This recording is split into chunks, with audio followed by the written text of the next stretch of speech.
Hello.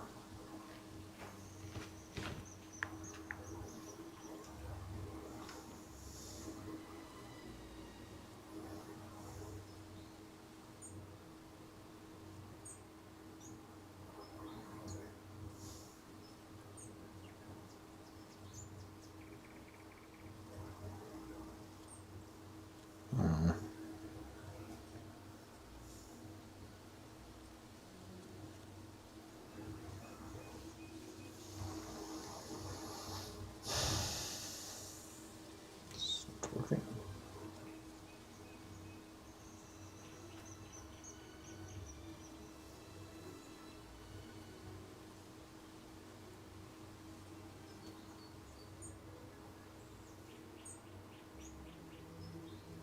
Hello, hello, hello.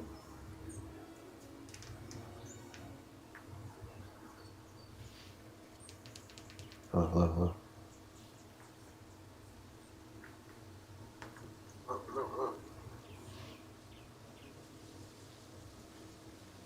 What is this?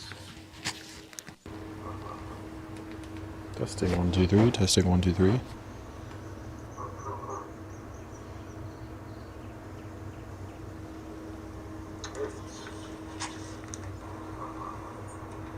Testing 1, 2, 3. Testing 1, 2, 3.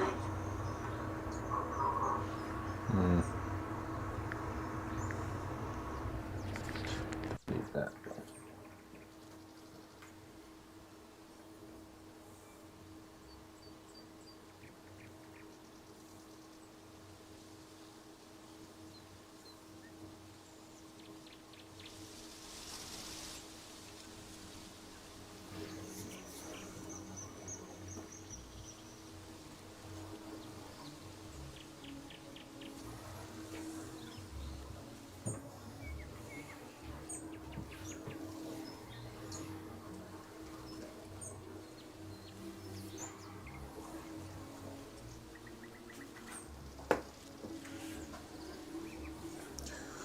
Chapter 10.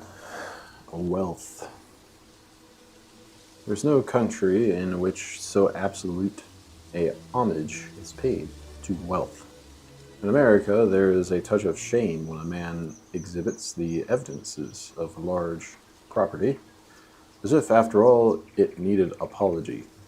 But the Englishman has pure pride in his wealth and esteems it a final certificate. A coarse logic rules throughout all English souls. If you have merit, can you not show it by your good clothes and coach and horses? How can a man be a gentleman without a pipe of wine? Hayden says,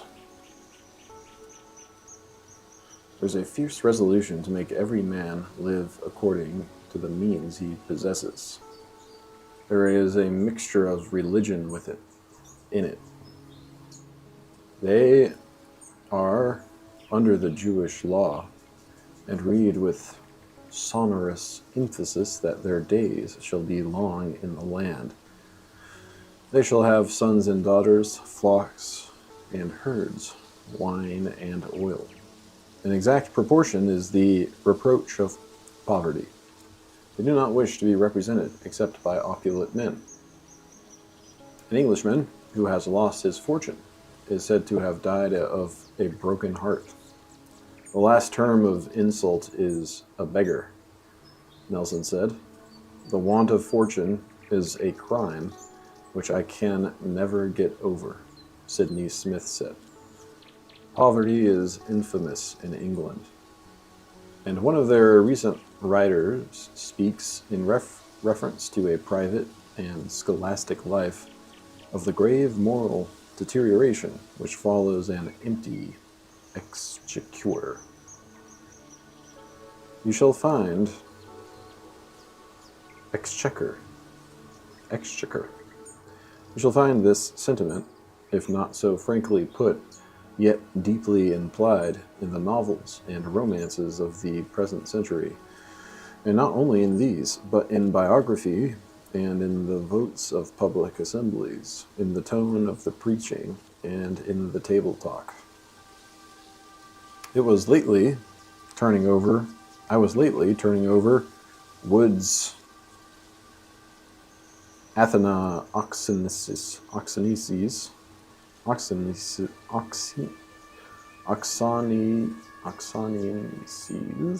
and looking naturally for another standard in a chronicle of the scholars of Oxford for 200 years. But I found the two disgraces in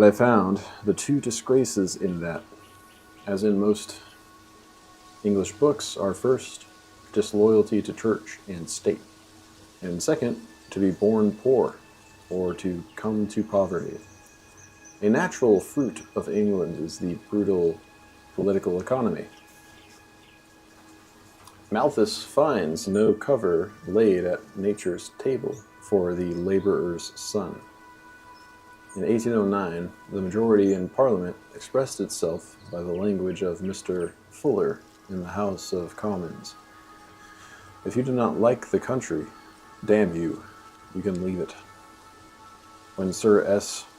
Romilly proposed his bill forbidding parish officers to bind children apprentices at a greater distance than 40 miles from their home, Peel opposed, and Mr. Wortley said, though in the higher ranks to cultivate family affections was a good thing, it was not so among the lower orders. Better take them away from those who might deprave them. And it was highly injurious to trade to stop binding to manufacturers, as it must raise the price of labor and of manufactured goods. The respect for truth of facts in England is equaled only by the respect for wealth. It is at once the pride of art of the Saxon, as he is a wealth maker, and his passion for independence. The Englishman believes that every man must take care of himself, and has himself to thank if he do not mend his condition. To pay their debts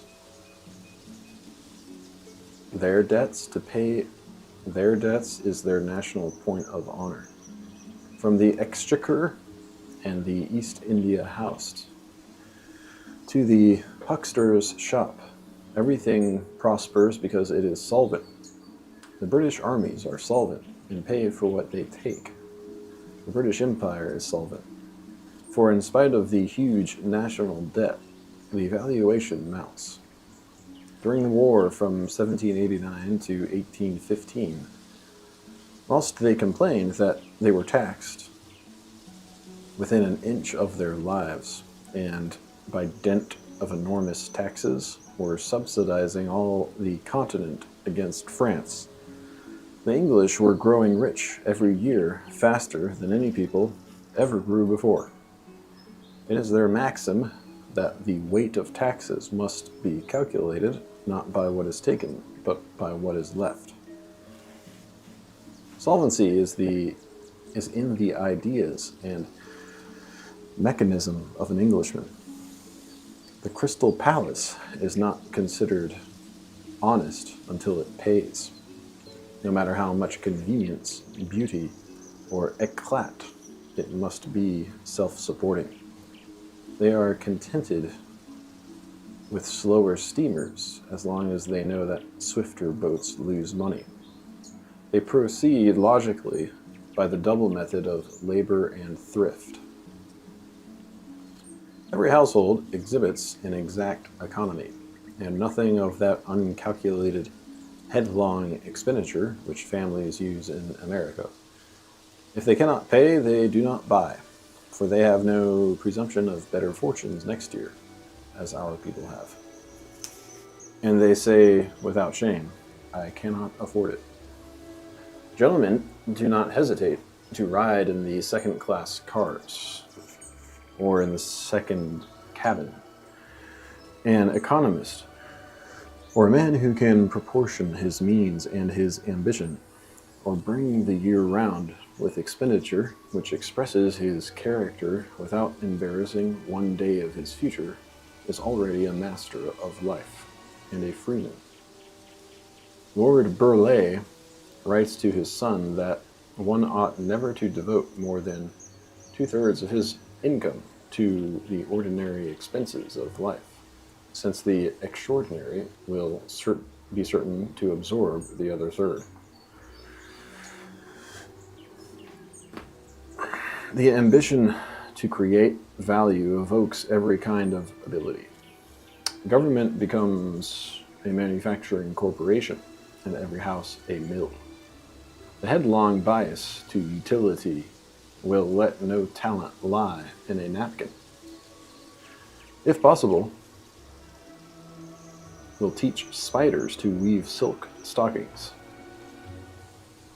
An Englishman, while he eats and drinks no more or not much more than another man, labors 3 times as many hours in the course of a year as another European. Or, his life as a workman is 3 lives. He works fast. Everything in England is at a quick pace. They have reinforced their own productivity by the creation of that marvelous machinery which differences this age from any other. It is a curious chapter in modern history, the growth of the machine shop.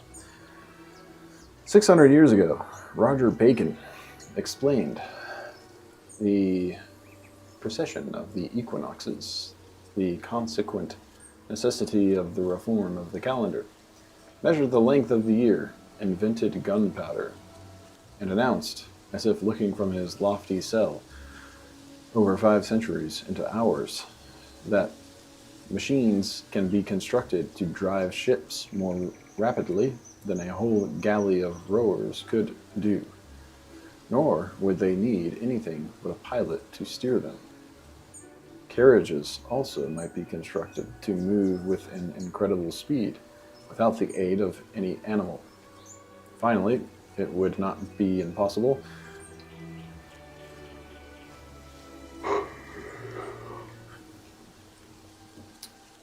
to make machines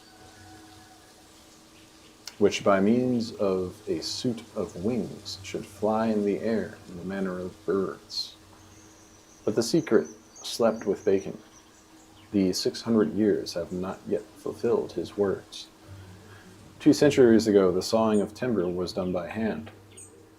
The carriage wheels ran on wooden axles. The land was tilled by wooden plows. And it was to little purpose that they had pit coal or that looms were improved, unless Watt and Stephenson had taught them to work force pumps and power looms by steam. The great strides were all taken within the last 100 years. The life of Sir Robert Peel, in his day a model Englishman, very properly has, for a frontispiece, a drawing of the spinning jenny, which wove the web of his fortunes.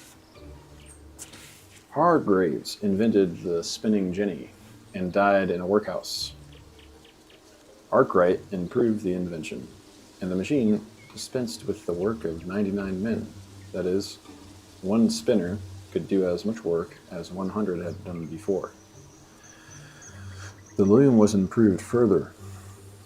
But the men would sometimes strike for wages and combine against the masters, and about 1829, 1830, much fear was felt lest the trade would be drawn away by these interruptions and the immigration of the spinners to Belgium and the United States. Iron and steel are very obedient. Whether it were not possible to make a spinner that would not rebel, nor mutter, nor scowl, nor strike for wages, nor immigrate? At the solicitation of the masters, after a mob and riot at Staley Bridge, Mr. Roberts of Manchester undertook to create this peaceful fellow, instead of the quarrelsome fellow God had made. After a few trials, he succeeded, and in 1830 procured a patent for his self-acting mule, a creation, the delight of mill owners, and destined, they said, to restore order among the industrious classes. A machine requiring only a child's hand to piece the broken yarns. As Arkwright had destroyed domestic spinning, so Roberts destroyed the factory spinner. The power of machinery in Great Britain in mills has been computed to be equal to 600 million men. One man being able to, by the aid of steam, to do the work which required 250 men to accomplish 50 years ago. The production has been commensurate. England already had this laborious race, rich soil, water, wood, coal, iron, and favorable climate. 800 years ago, commerce had made it rich, and it was recorded, England is the richest of all the northern nations. The Norman historians recite that in 1067, William carried with him into Normandy from England more gold and silver than had ever before been seen in Gaul. But when to this labor and trade and these native resources was added this goblin of steam, with his myriad arms, never tired, working night and day everlastingly, the amassing of property has run out of all figures. It makes the motor of the last 90 years. The steam pipe has added to her population and wealth the equivalent of 4 or 5 Englands. 40,000 ships are entered in Lloyd's lists. The yield of wheat has gone on from 2 million quarters in the time of the Stuarts to 13 million in 1854. 1,000 million of pounds sterling are said to compose the floating money of commerce. In 1848, Lord John Russell stated that the people of this country had laid out 300 million pounds of capital in railways in the last 4 years. But a better measure than these sounding figures is the estimate that there is wealth enough in England to support the entire population in idleness for 1 year. The wise, versatile, all-giving machinery makes chisels, roads, locomotives, telegraphs. Whitworth divides a bar to a millionth of an inch. Steam twines huge cannon into wreaths as easily as it braids straw, and vies with the volcanic forces which twisted the strata. It can clothe shingle mountains with ship oaks, make sword blades that will cut gun barrels in two. In Egypt, it can plant forests and bring rain after 3,000 years. Already it is ruddering the balloon, and the next war will be fought in the air. But another machine more potent in England than steam is the bank. It votes an issue of bills. Population is stimulated and cities rise. It refuses loans, and immigration empties the country. Trade sinks, revolutions break out, kings are dethroned. By these new agents, our social system is molded. By dint of steam and of money, war and commerce are changed. Nations have lost their old omnipotence. The patriotic tie does not hold. Nations are getting obsolete. We go and live where we will. Steam has enabled men to choose what law they will live under. Money makes place for them. The telegraph is a limp band that will hold the Fenris wolf of war. For now that a telegraph line runs through France and Europe from London, Every message it transmits makes stronger by one thread the band which war will have to cut. The introduction of these elements gives new resources to existing proprietors. A sporting duke may fancy that the state depends on the House of Lords, but the engineer sees that every stroke of the steam piston gives value to the duke's land, fills it with tenants, doubles, quadruples, centuples the duke's capital, and creates new measures and new necessities for the culture of his children.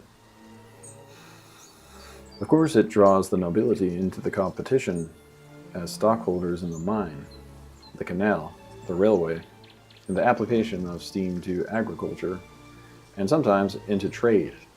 But it also introduces large classes into the same competition. The old energy of the Norse race arms itself with these magnificent powers. New men prove an overmatch for the landowner, and the mill buys out the castle. Scandinavian Thor, who once forged his bolts in icy Hekla and built galleys by lonely fjords in England, has advanced with the times, has shorn his beard, enters Parliament, sits down at a desk in the India House, and lends Mjolnir to Birmingham for a steam hammer.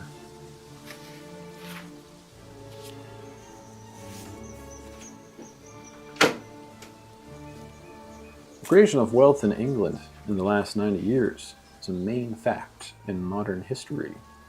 The wealth of London determines prices all over the globe. All things precious, or useful, or amusing, or intoxicating are sucked into this commerce and floated to London. Some English private fortunes reach, and some exceed, $1 million a year. 100,000 palaces adorn the island. All that can feed the senses and passions, all that can succor the talent or arm the hands of the intelligent middle class, who never spare in what they buy for their own consumption. All that can aid science, gratify taste, or soothe comfort is in open market. Whatever is excellent and beautiful in civil, rural, or ecclesiastical architecture, in fountain, garden, or grounds, the English noble crosses sea and land to see and to copy at home. The taste and science of 30 peaceful generations, the gardens which Evelyn planted, the temples and pleasure houses which Inigo Jones and Christopher Wren built, the wood that Gibbons carved, the taste of foreign and domestic artists, Shenstone's, Pope, Brown, Loudon, Paxton, are in the vast auction, and the hereditary principle heaps on the owner of today the benefits of ages of owners. The present possessor are to the full as absolute as any of their fathers in choosing and procuring what they like. This comfort and splendor, the breadth of lake and mountain, tillage, pasture, and park, sumptuous castle and modern villa, all consist with perfect order. They have no revolutions, no horse guards dictating to the crown, no Parisian poissardes and barricades, no mobs, but drowsy habitude, daily dress dinners, wine and ale and beer and gin and sleep. With this power of creation and this passion for independence, property has reached an ideal perfection. It is felt and treated as the national lifeblood. The laws are framed to give property the securest possible basis, and the provisions to lock and transmit it have exercised the cunningest heads in a profession which never admits a fool. The rights of property, nothing but felony and treason can override. The house is a castle which the king cannot enter. The bank is a strong box to which the king has no key. Whatever surly sweetness possession can give, it tasted in England to the dregs. Vested rights are awful things, and absolute possession gives the smallest freeholder identity of interest with the duke. High stone fences and padlocked garden gates announce the absolute will of the owner to be alone. Every whim of exaggerated egotism is put into stone and iron, into silver and gold, with costly deliberation and detail. An Englishman hears that the Queen Dowager wishes to establish some claim to put her park paling a rod forward into his ground, so as to get a coachway and save her a mile to the avenue. Instantly, he transforms his paling into stone masonry, solid as the walls of Cuma, and all Europe cannot prevail on him to sell or compound for an inch of the land. They delight in a freak as the proof of their sovereign freedom. Sir Edward Boynton at Spick Park in Cadenham, on a precipice of incomparable prospect, built a house like a long barn which had not a window on the prospect side. Strawberry Hill of Horace Walpole, Fonthill Abbey of Mr. Beckford were freaks, and Newstead Abbey became one in the hands of Lord Byron.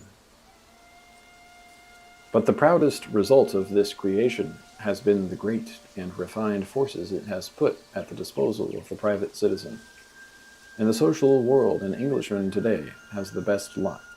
He is a king in a plain coat. He goes with the most powerful protection, keeps the best company, is armed by the best education, is seconded by wealth, and his English name and accidents are like a flourish of trumpets announcing him.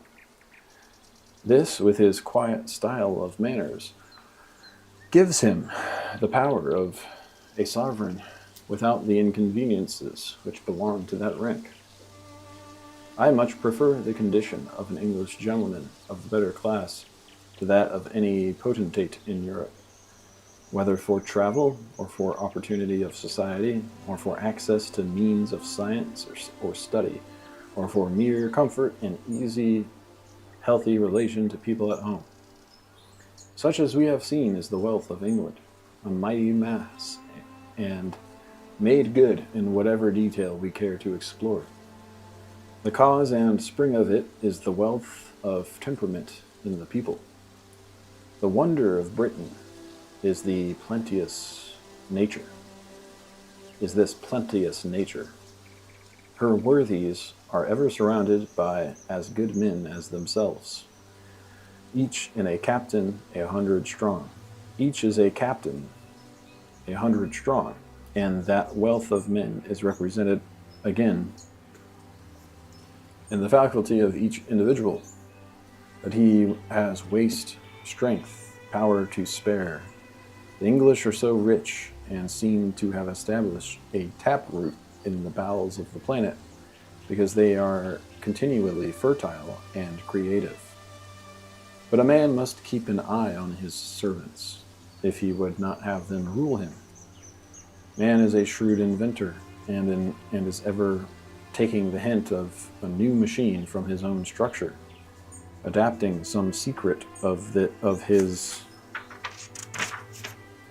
own anatomy in iron, wood, and leather to some required function in the work of the world. But it is found that the machine unmans the user. What he gains in making cloth, he loses in the general power.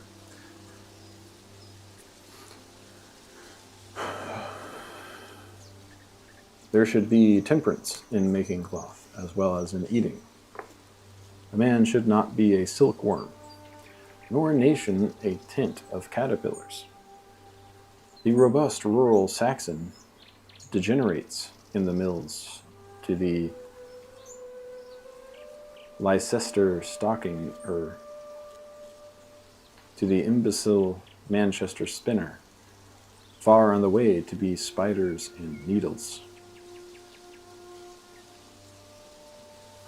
The incessant repetition of the same handwork dwarfs the man, robs him of his strength, wit, and versatility to make a pin polisher, a buckle maker, or any other specialty.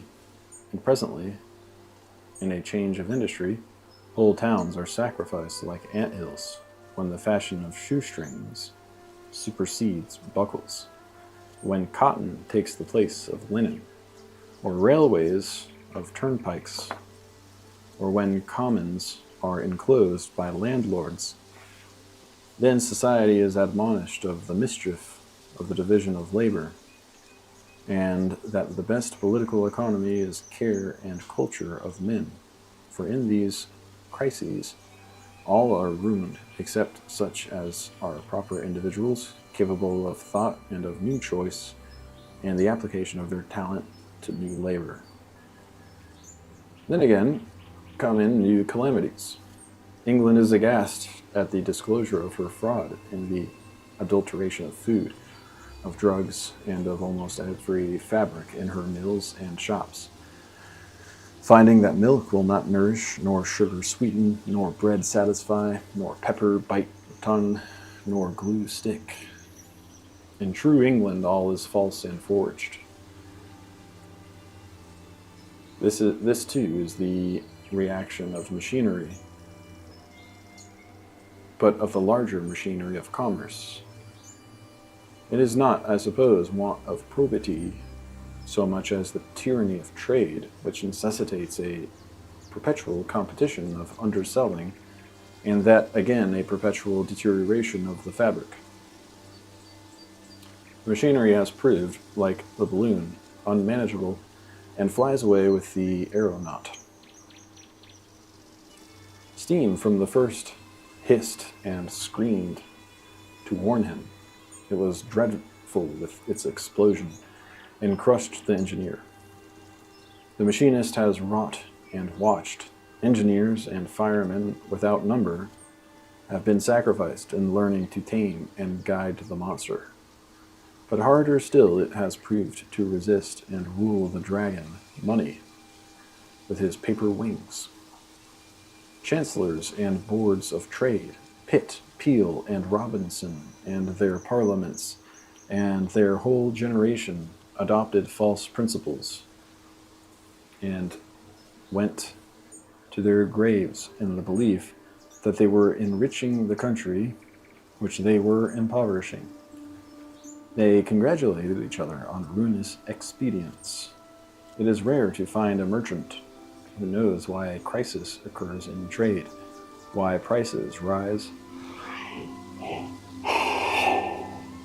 or fall, or who knows the mischief of paper money, and the accumulation of national prosperity and the annexation of countries, building of ships, depots, towns, and the influx of tons of gold and silver. Amid the chuckle of chancellors and financiers, it was found that bread rose to famine prices, that the yeoman was forced to sell his cow and pig, his tools and his acre of land, and the dreadful barometer of the poor rates was touching the point of ruin. The poor rate was sucking in the solvent classes and forcing an exodus of farmers and merchants. What befalls from the violence of financial crisis befalls daily in the violence of artificial legislation.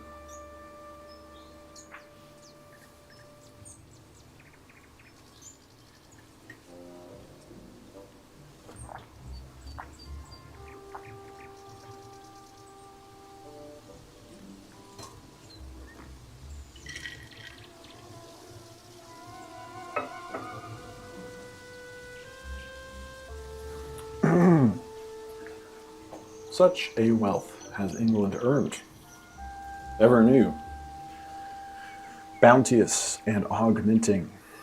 But the question recurs, does she take the step beyond, namely to the wise use in view of the supreme wealth of nations? We estimate the wisdom of nations by seeing what they did with their surplus capital. And in view of these injuries, some compensation has been attempted in England. A part of the money earned returns to the brain to buy schools, libraries, bishops, astronomers, chemists, and artists with, and a part to repair the wrongs of this intemperate weaving by hospitals, savings banks, mechanics, institutes, public grounds, and other charities and amenities. But the antidotes are frightfully inadequate, and the evil requires a deeper cure, which time and a simpler social organization must supply. At present, she does not rule her wealth. She is simply a good England, but no divinity or wise and instructed soul. She too is in the stream of fate, one victim more in a common catastrophe. But being in the fault, she has the misfortune of greatness to be held as the chief offender. England must be held responsible for the despotism of expense. Her prosperity, the splendor which so much manhood and talent and perseverance has thrown upon vulgar aims, is the very argument of materialism. Her success strengthens the hands of base wealth. Who can propose to youth poverty and wisdom when mean gain has arrived at the conquest of letters and arts, when English success has grown out of the very renunciation of principles and the dedication to outsides? A civility of trifles, of money and expense, and erudition of sensation takes place, and the putting of many impediments as we can between the man and his objects. Hardly the bravest among them have the manliness to resist it successfully. Hence, it has come that not the aims of a manly life, but the means of meeting a certain ponderous expense is that which is to be considered by a youth in England emerging from his minority. A large family is reckoned a misfortune, and it is a consolation in the death of the young that a source of expense is closed.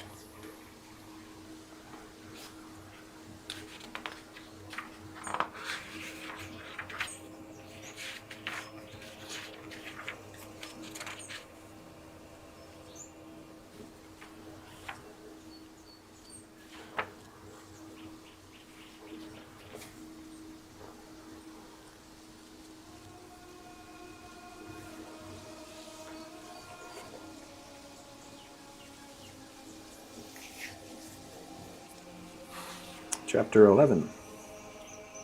Aristocracy. The feudal character of the English state, now that it is getting obsolete, glares a little in contrast with the democratic tendencies. The inequality of power and property shocks republican nerves. Palaces, halls, villas, and walled parks all over England rival the splendor of royal seats. Many of the halls, like Haydon or Kettleston, are beautiful desolations. The proprietor never saw them, or never lived in them. Primogeniture built these sumptuous piles, and I suppose it is the sentiment of every traveler, as it was mine, it was well to come ere these were gone. Primogeniture is a cardinal rule of English property and institutions.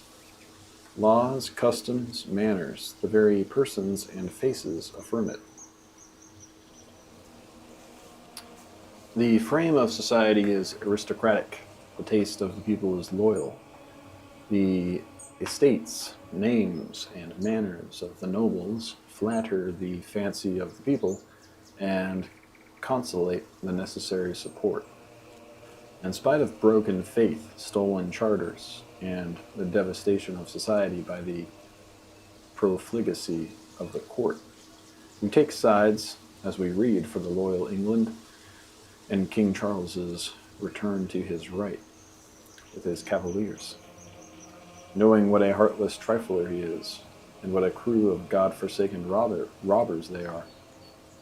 The people of England knew as much, but the fair idea of a settled government connecting itself with heraldic names, with the written and oral history of Europe, and at last with the Hebrew religion and the oldest traditions of the world, was too pleasing a vision to be shattered by a few offensive realities and the politics of shoemakers and costermongers. The hopes of the commoners take the same direction with the interest of the patricians.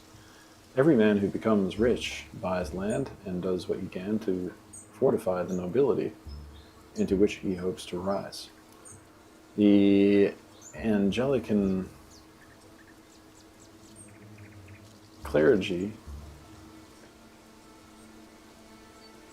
the Anglican clergy are identified with the aristocracy.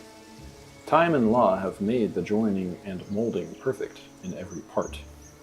The cathedrals, the universities, the national music, the popular romances conspire to uphold the heraldry which the current politics of the day are sapping. The taste of the people is conservative. They are proud of the castles and of the language and symbol of chivalry. Even the word lord is the luckiest style that is used in any language to designate a patrician. The superior education and manners of the nobles recommended them to the country. A Norwegian pirate got what he could and held it for his eldest son. The Norman noble who was the Norwegian pirate baptized did likewise. There was this advantage of Western over Oriental nobility, that this was recruited from below.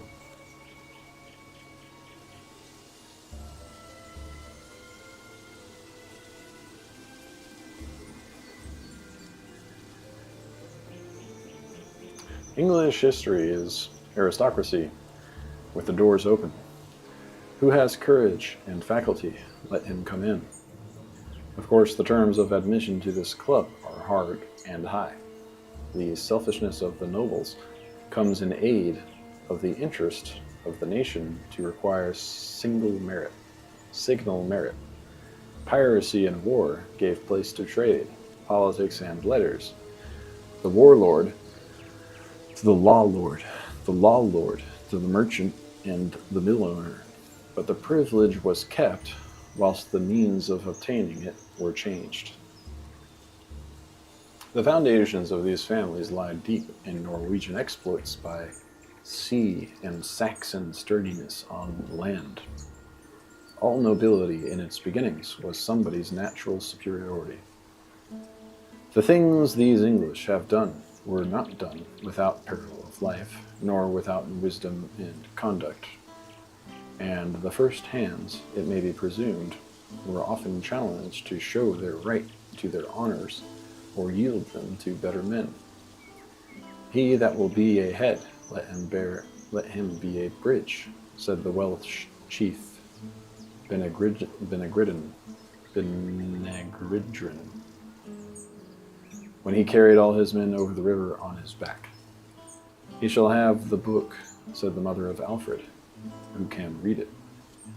And Alfred won it by that title, and I make no doubt that feudal tenure was no sinecure, but baron, knight, and tenant often had their memories refreshed in regard to the service by which they held their lands. The De Veres, Bohuns, Mowbrays, and Plantagenets, Plantagenet, Plantagenets were not addicted to contemplation. The Middle Age adorned itself with proofs of manhood and devotion. Of Richard Beauchamp, Earl of Warwick, the Emperor told Henry V that no Christian king had such another knight for wisdom, nurture, and manhood, and caused him to be named Father of Courtesy. Our success in France, says the historian, lived and died with him. The warlord earned his honors, and no donation of land was large, as long as it bought the duty of protecting it, hour by hour, against the terrible enemy. In France and in England, the nobles were, down to a late day, born and bred to war, and the duel, which in peace still held them to the risks of war, diminished the envy that in trading and studious nations would else have pride into their title. They were looked on as men who played high for a great stake. Great estates are not sinecures if they are to be kept great. A creative economy is the fuel of magnificence. In the same line of Warwick, the successor next but one to Beauchamp was the stout Earl of Henry VI and Edward the Fourth. Few esteemed themselves in the mode whose heads were not adorned with the black ragged staff, his badge. At his house in London, 6 oxen were daily eaten at a breakfast, and every tavern was full of his meat, and who had any acquaintance in his family should have as much boiled and roast as he could carry on a long dagger. The new age brings new qualities into request. The virtues of pirates gave way to those of planters, merchants, senators, and scholars. Comity, social talent, and fine manners, no doubt, have had their part also. I have met somewhere with a historiette, which, whether more or less true in its particulars, carries a general truth. How comes the Duke of Bedford by his great landed estates? His ancestor, having traveled on the continent, a lively, pleasant man, became the companion of a foreign prince, wrecked on the Dorsetshire coast, where Mr. Russell lived. The prince recommended him to Henry VIII, who, liking his company, gave him a large share of the plundered church lands. The pretense is that the noble is of unbroken descent from the Norman, and has never worked for 800 years. But the fact is otherwise. Where is Bohun? Where is De Vere? The lawyer, the farmer, the silk mercer lies perdu under the coronet, and winks to the antiquary, to say nothing. Especially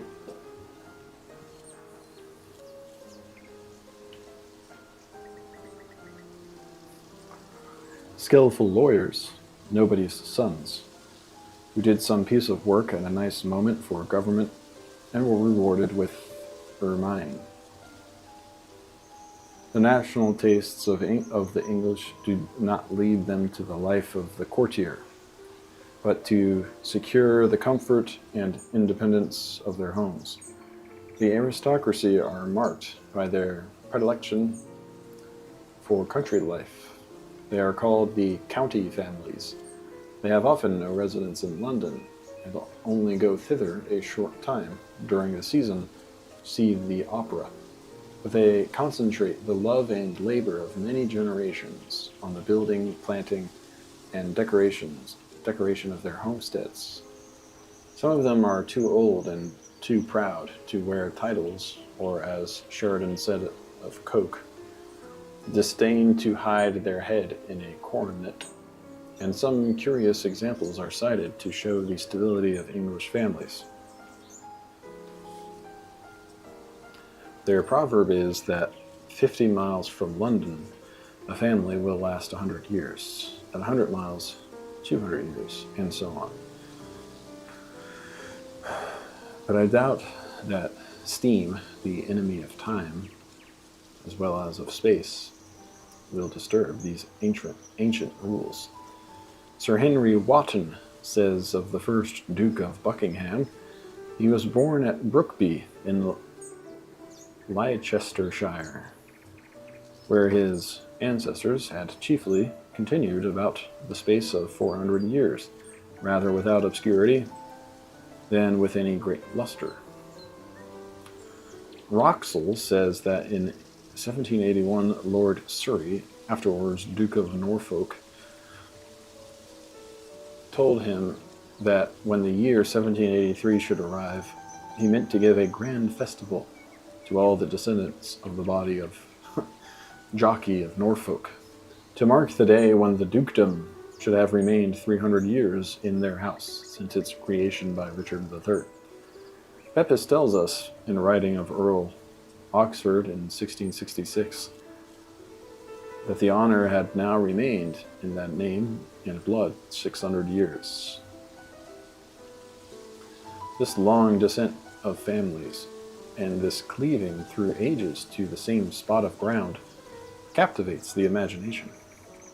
It has, too, a connection with the names of the towns and districts of the country. The names are excellent, an atmosphere of legendary melody spread over the land. Older than all epics and histories which clothe a nation, this undershirt sits close to the body. What history, too, and what stores of primitive and savage observation it unfolds.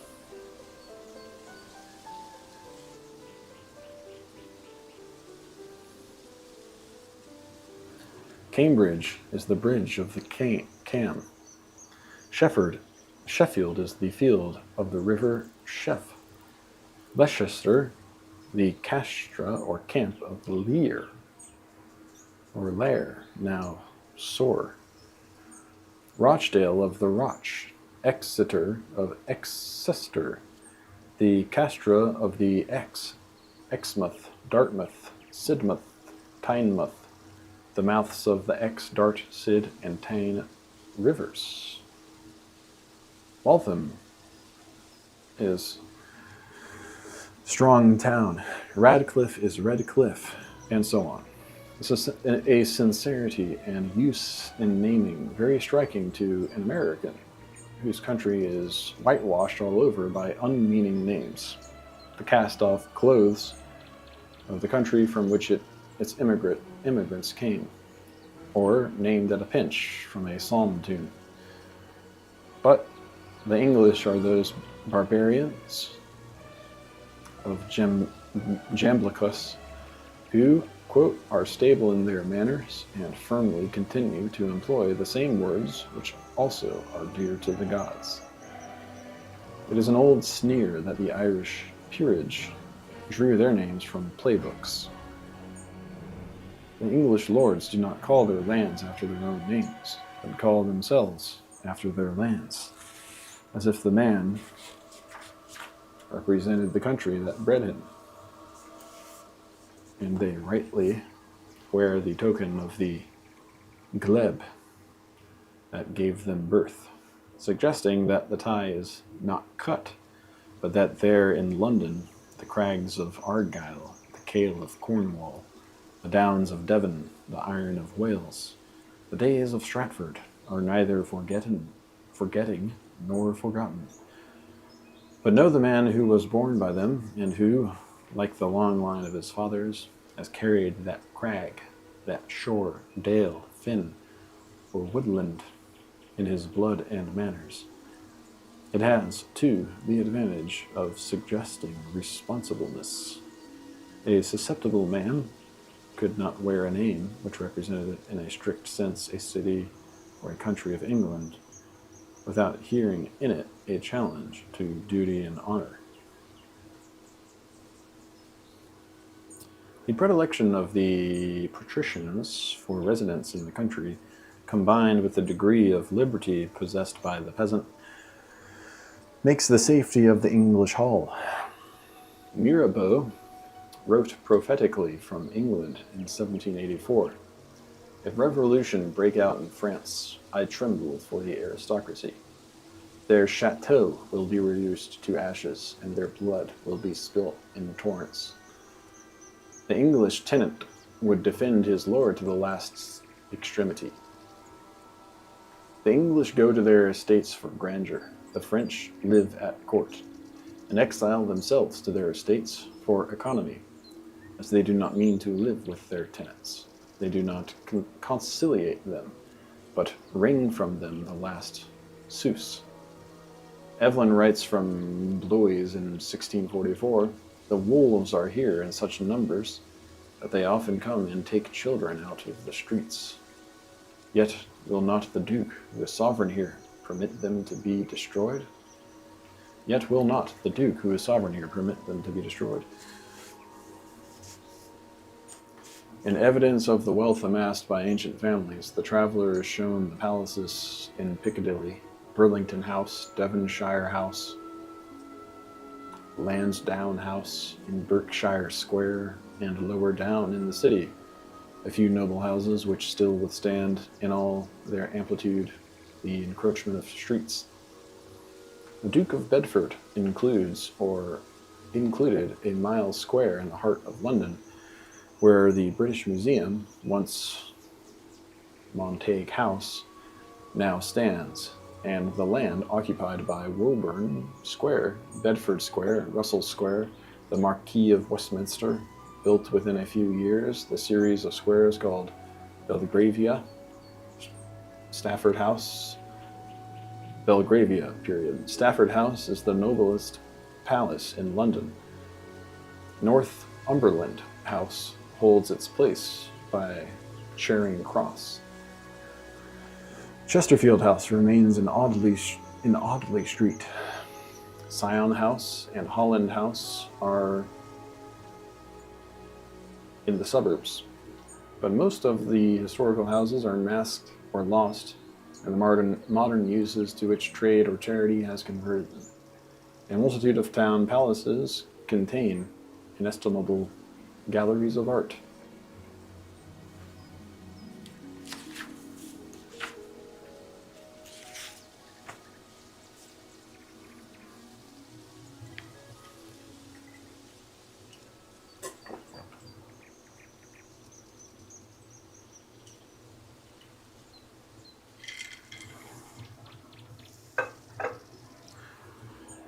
In the country, the size of private estates is more impressive. From Bernard Castle, I rode on the highway 23 miles from High Force, a fall of the Tees towards Darlington, past Raby Castle, through the estate of the Duke of Cleveland, the Marquis of Breadalbane rides out of his house 100 miles in a straight line to the sea on his own property. The Duke of Sutherland owns the county of Sutherland, stretching across Scotland from sea to sea.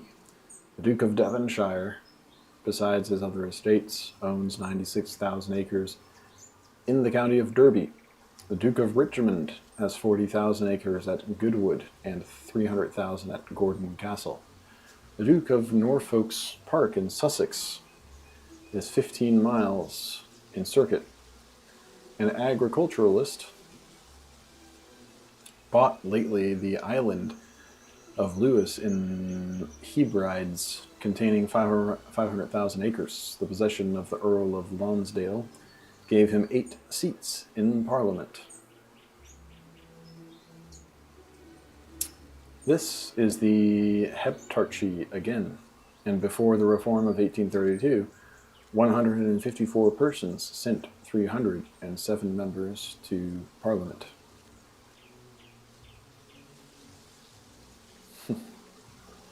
The borough-mongers governed England. These large domains are growing larger.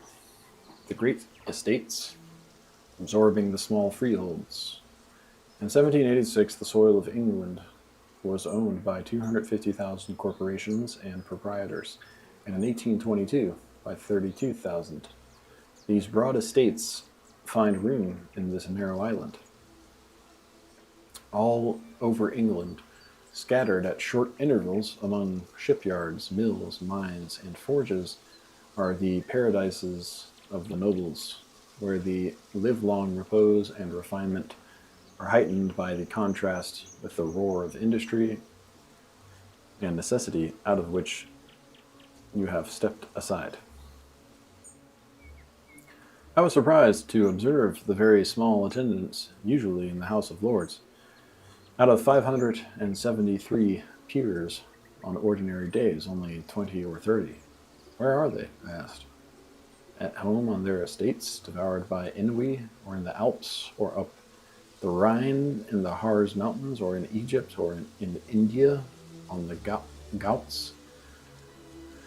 But with such interests at stake, how can these men afford to neglect them? Oh, replied my friend, why should they work for themselves when every man in England works for them and will suffer because they come to harm, and will suffer before they come to harm? The hardest radical instantly uncovers and changes his tone to a lord. It was remarked on the 10th April 1848, the day of the Chartist demonstration, that the upper classes were for the first time actively interesting themselves in their own defense, and men of rank were sworn special constables with the rest. Besides, why need they sit out the debate? Has not the Duke of Wellington at this moment their proxies of 50 peers, in his pocket to vote for them if there be an emergency? It is, however, true that the existence of the House of Peers as a branch of the government entitles them to fill half the cabinet, and their weight of property and station gives them a virtual nomination of the other half, whilst they have their share in the subordinate offices as a school of training. This monopoly of political power has given them their intellectual and social eminence in Europe. A few law lords and a few political lords take the brunt of public business. In the army, the nobility fill a large part of the high commissions, and give to these a tone of expense and splendor, and also of exclusiveness. They have borne their full share of duty and danger in this service, and there are few noble families which have not paid, and some of their members, the debt of life or limb in the sacrifices of the Russian war. For the rest, the nobility have the lead in matters of state and of expense, in questions of taste, in social usages, in convivial and domestic hospitalities. In general, all that is required of them is to sit securely, to preside at public meetings, to countenance charities, and to give the example of that decorum so dear to the British heart. If one asks the critical spirit of the day what service this class have rendered, uses appear, or they would have perished long ago. Some of these are easily enumerated, others more subtle, make a part of unconscious history. Their institution is one step in the progress of society. For a race yields a nobility in some form, however we name the lords, as surely as it yields women. The English nobles are high-spirited, active, educated men, born to wealth and power, who have run through every country and kept in every country the best company, have seen every secret of art and nature, and when men of any ability or ambition have been consulted in the conduct of every important action, been consulted in the conduct of every important action.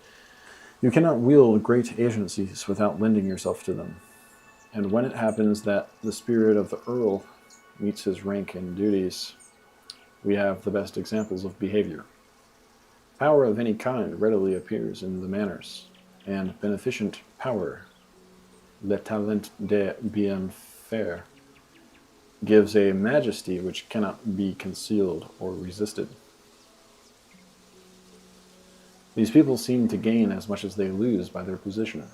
They survey society as from the top of St. Paul's, and if they never hear plain truth from men, they see the best of everything in every kind.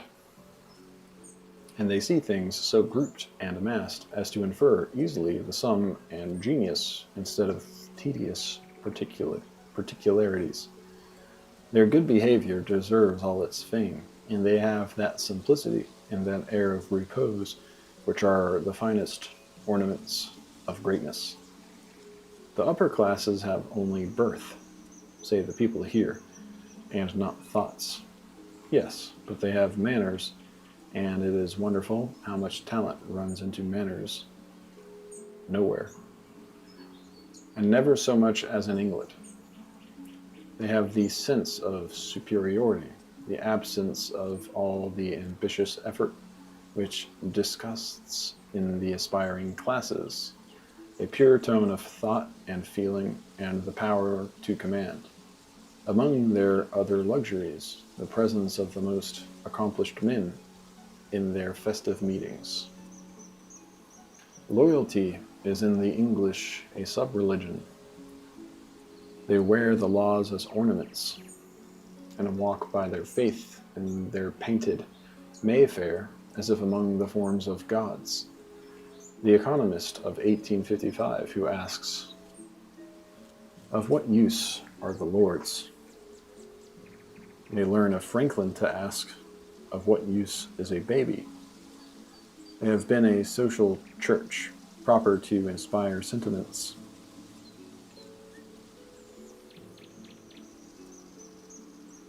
Mutually honoring the lover and the loved. Politeness is the ritual of society, as prayers are of the church, a school of manners, and a gentle blessing to the age in which it grew.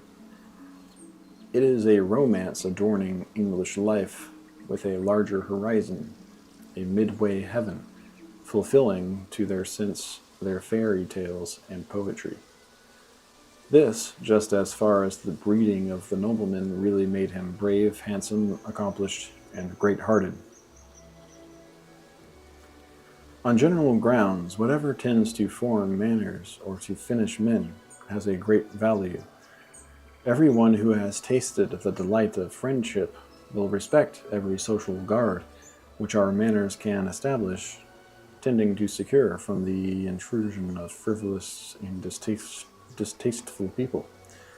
The jealousy of every class to guard itself is a testimony to the reality they have found in life. When a man once knows that he has done justice to himself, let him dismiss all terrors of aristocracy as superstitions, so far as he is concerned.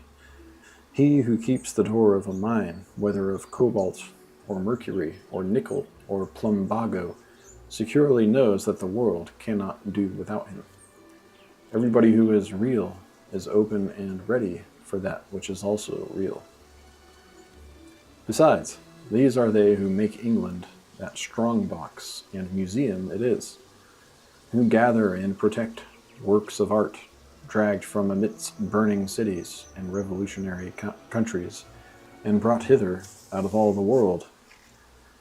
I took with respect at houses 6, 7, 800, or like, Warwick Castle, 900 years old.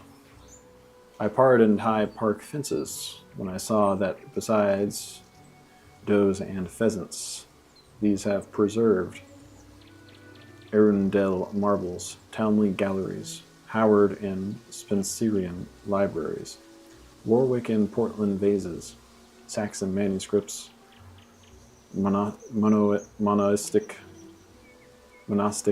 architectures, millennial trees, and breeds of cattle elsewhere extinct.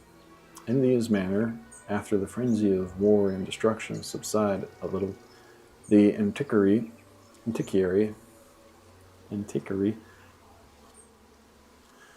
finds the frailest Roman jar or crumbling Egyptian mummy case without so much as a new layer of dust, keeping the series of history unbroken and waiting for its interpreter, who is sure to arrive. These lords are the treasurers and librarians of mankind, engaged by their pride and wealth to this function. Yet there were other works for British dukes to do. George Loudon, Quintany Evelyn had taught them to make gardens.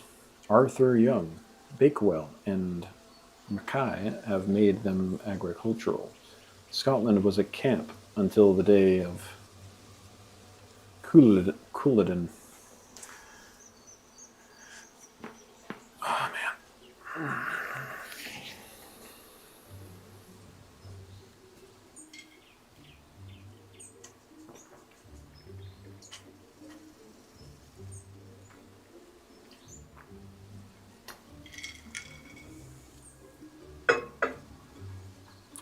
Dukes of Athol, Sutherland, Buccleuch, and the Marquis of Breadalbane have introduced the rape culture, the sheep farm,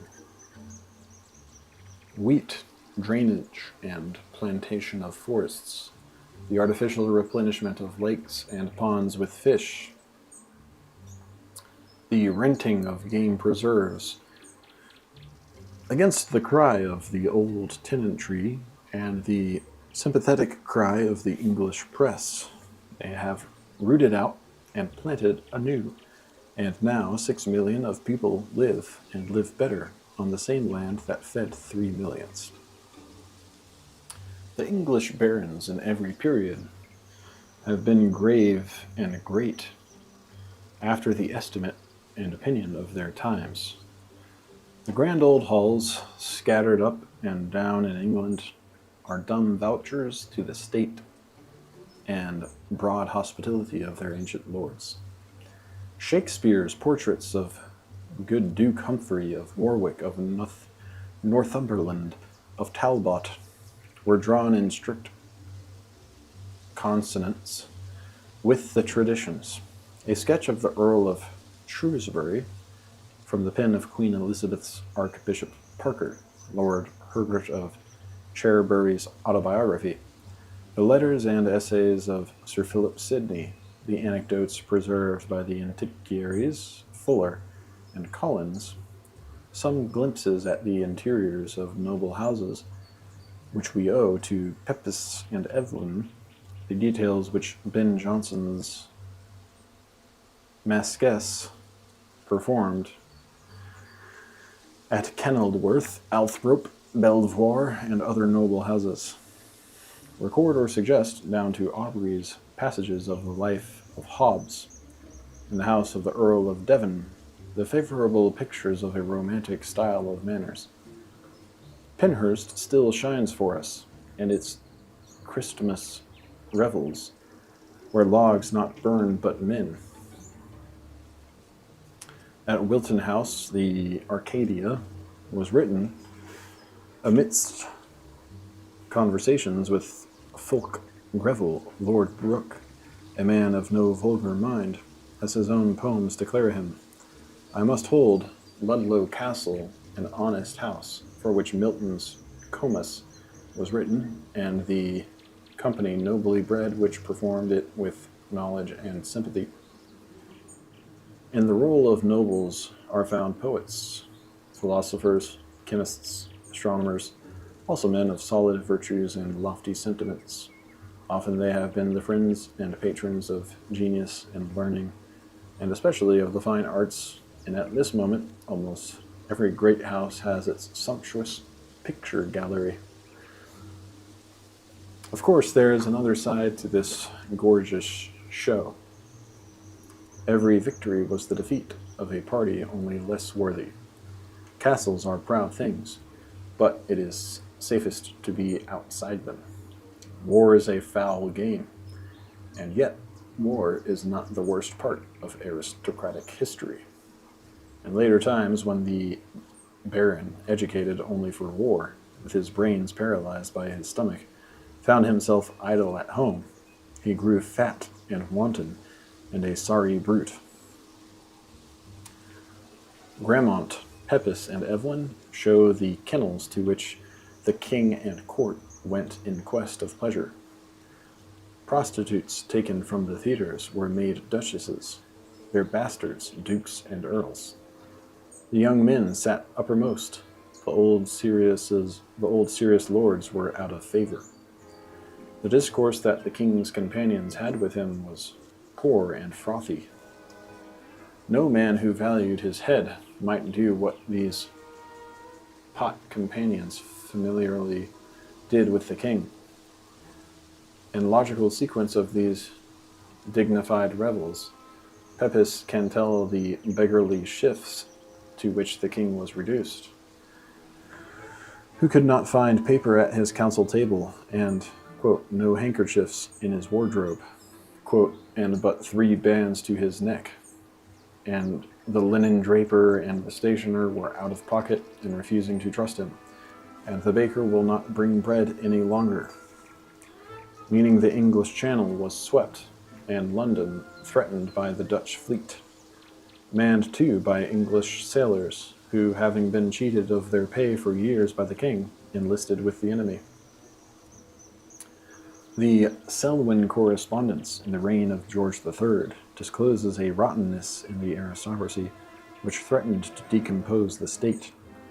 The sycophancy and sale of votes and honor for place and title, lewdness, gaming, smuggling, bribery, and cheating, the sneer at the childish indiscretion of quarreling with 10,000 a year, the want of ideas, the splendor of the titles, and the apathy of the nation are instructive and make the reader pause and explore the firm bounds which confined these vices to a handful of rich men. In the reign of the 4th George, things do not seem to have mended, and the rotten debauchee let down from a window by an inclined plane into his coach to take the air was a scandal to Europe, which the ill fame of his queen and of his family did nothing to retrieve. Under the present reign, the perfect decorum of the court is thought to have put a check on the gross vices of the aristocracy, yet gaming, racing, drinking, and mistresses bring them down, and the democrat can still gather scandals if he will. Dismal anecdotes abound, verifying the gossip of the latest generation, of dukes served by bailiffs, with all their plate in pawn. A great lord's living by the showing of their houses, and of an old man wheeled in his chair from room to room, whilst his chambers are exhibited to the visitor for money, of ruined dukes and earls living in exile for debt. The historic names of the Buckinghams, Beauforts, Marlboroughs, and Hertfolds have gained no new luster, and now and then darker scandals break out, ominous as the new chapters added under the Orleans dynasty to the, quote, causes célèbres in France. Even peers who are men of worth and public spirit are overtaken and embarrassed by their vast expense. The respectable Duke of Devonshire, willing to be the Mecaenas and Lucullus of his island is reported to have said that he cannot live at Chatsworth but 1 month in the year. Their many houses eat them up. They cannot sell them because they are entailed. They will not let them for pride's sake, but keep them empty, aired, and the grounds mowed and dressed, at a cost of £4,000 or £5,000 a year. The spending is for a great part in servants, in many houses exceeding 100. Most of them are only chargeable with idleness, which, because it squanders such vast power,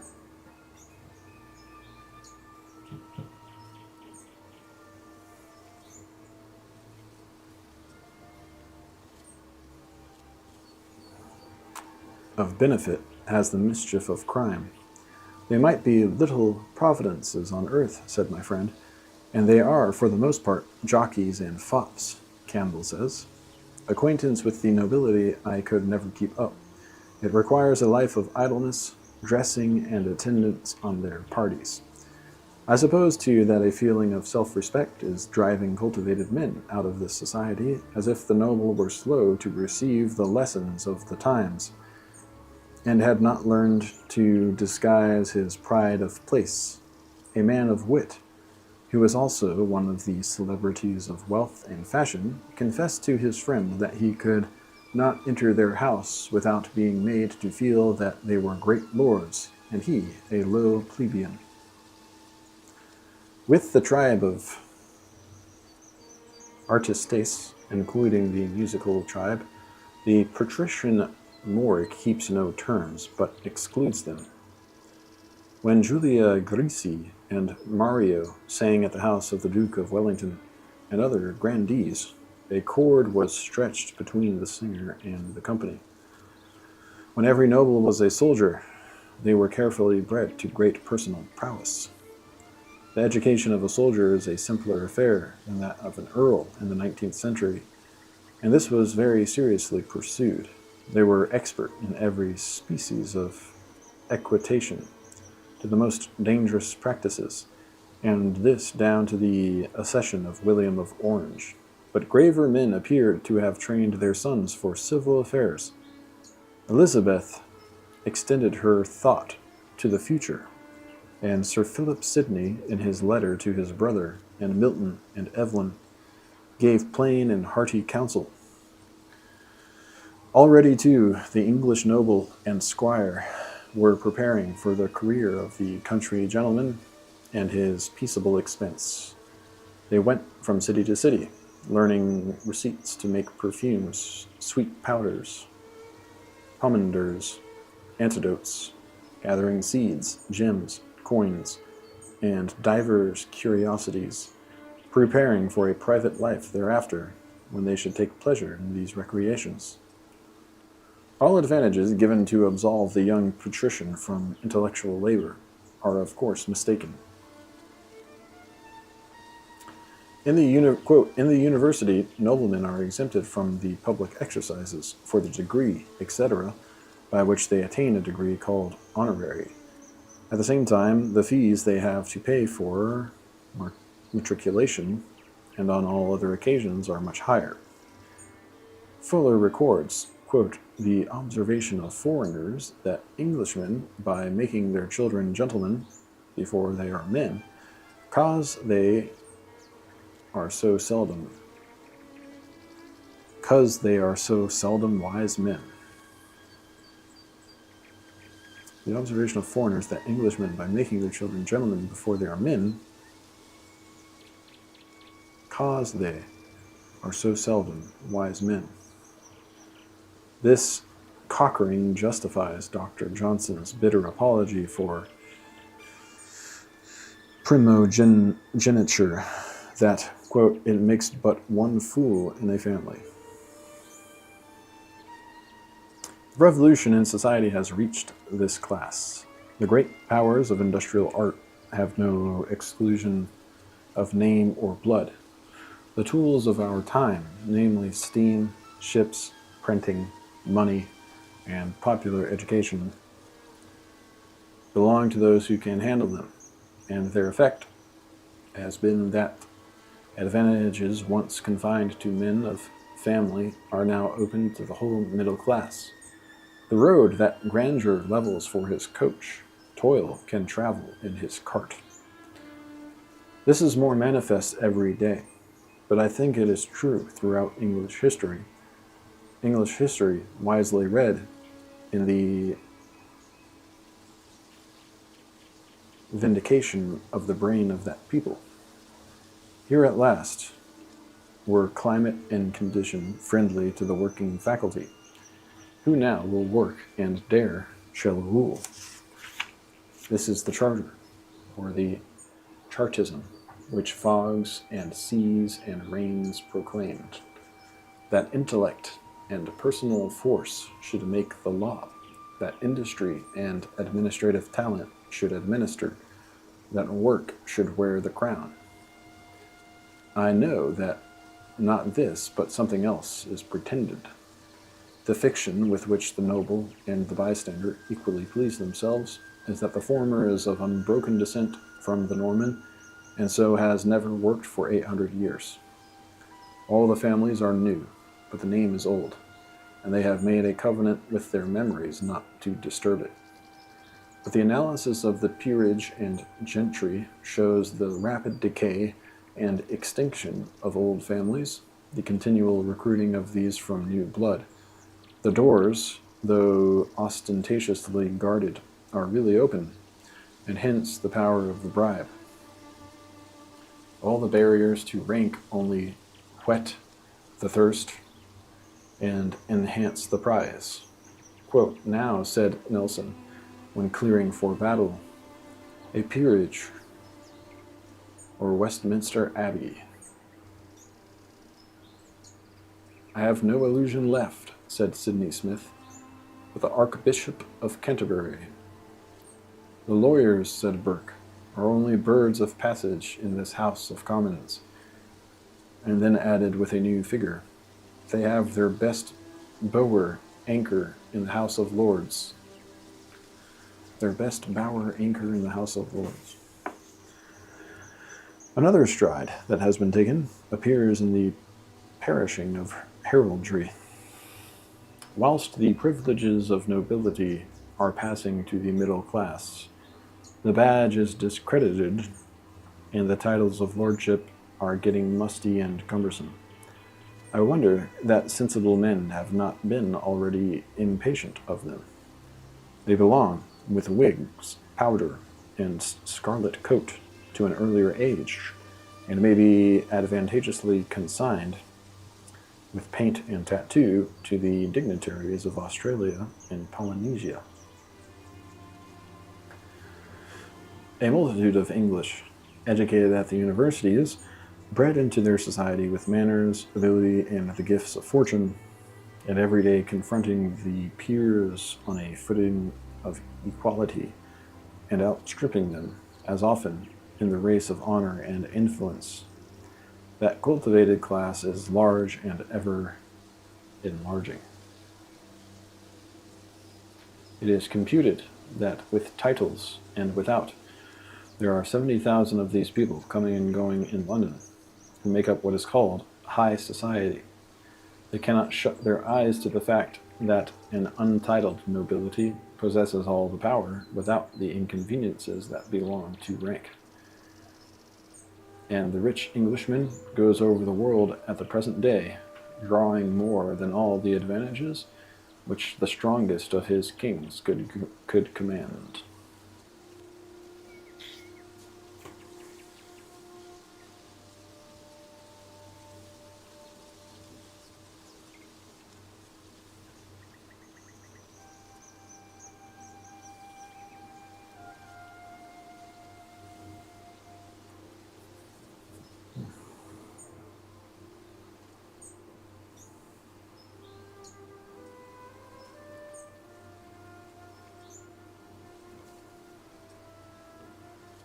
That timer off. About a half an hour.